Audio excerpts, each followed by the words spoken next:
I'm Jonathan Mann at CNN Center, and you're watching World Report. Thanks for joining us. Throughout Northern Africa and the Middle East, the push for democratic change is coming up against the machinery of state power. Demonstrations spread from Tunisia to Kuwait, Morocco, Djibouti, and Iraq, as well as Bahrain, Libya, Algeria, Yemen, Iran, and of course, Egypt. The resignation of Egypt's president only strengthened the resolve of reform activists across the Arab world. Dozens of people have reportedly been killed in Libya alone in the past few hours when security forces moved to crush pro-reform demonstrations in Benghazi. While in Bahrain, protesters have retaken a crucial symbolic square after security forces suddenly relinquished it. Let's start in Bahrain, where the Crown Prince told CNN's Nick Robertson that protesters will be permitted to stay in the Pearl Roundabout and that the government will be talking to all parties. It was an exclusive interview. Here now is an excerpt. Today we've seen the army pull off the streets, the police pull off the streets, the protesters get to Pearl Roundabout. What's happened? This seems like a reversal.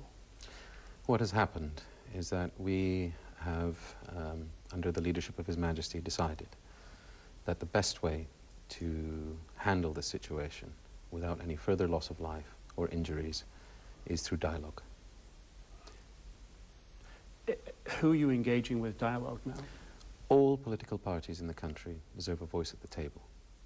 His Majesty last night issued a decree charging me with leading that dialogue, and my role has been to diffuse the situation, to reach out to all of the political parties, and to make sure that trust is built between all sides.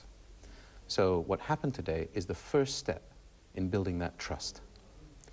I think there's a lot of anger, there's a lot of sadness, and on that note, I would like to extend my condolences to all of the families who lost loved ones and all of those who have been injured.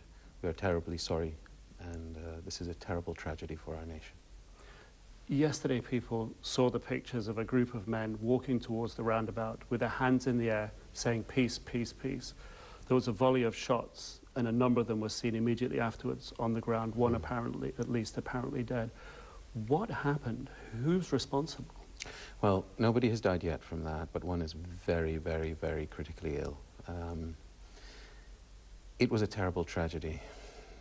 When I heard that news, I hopped into my car and drove straight to the TV station and spoke to the nation and appealed for calm.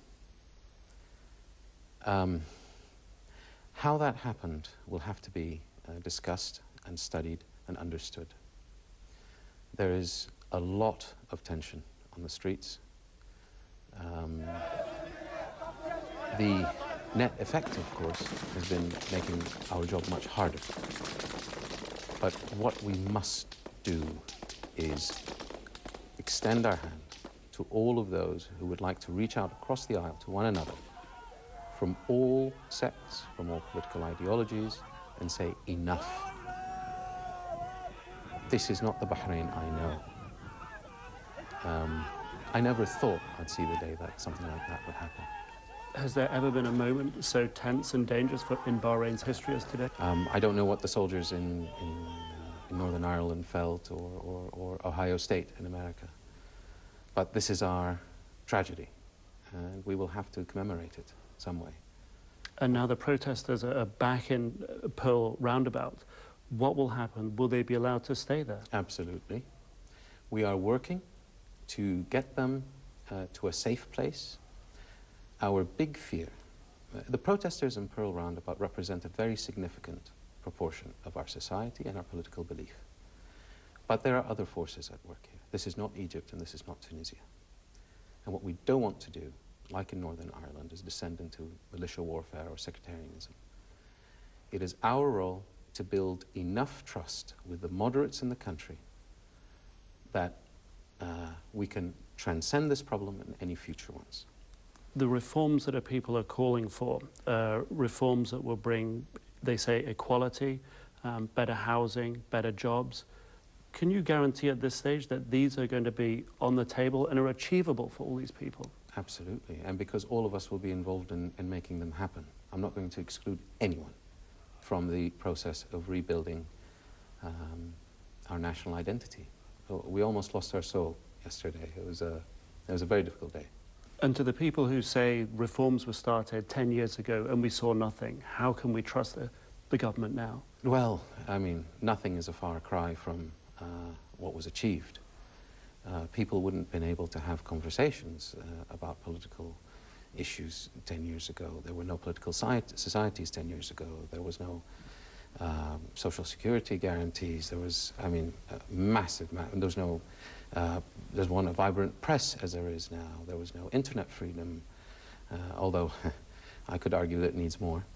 But what is certainly the case is it wasn't enough, and we need to do more, and I pledge myself to that task to the best of my ability. Nick Robertson speaking there with the Crown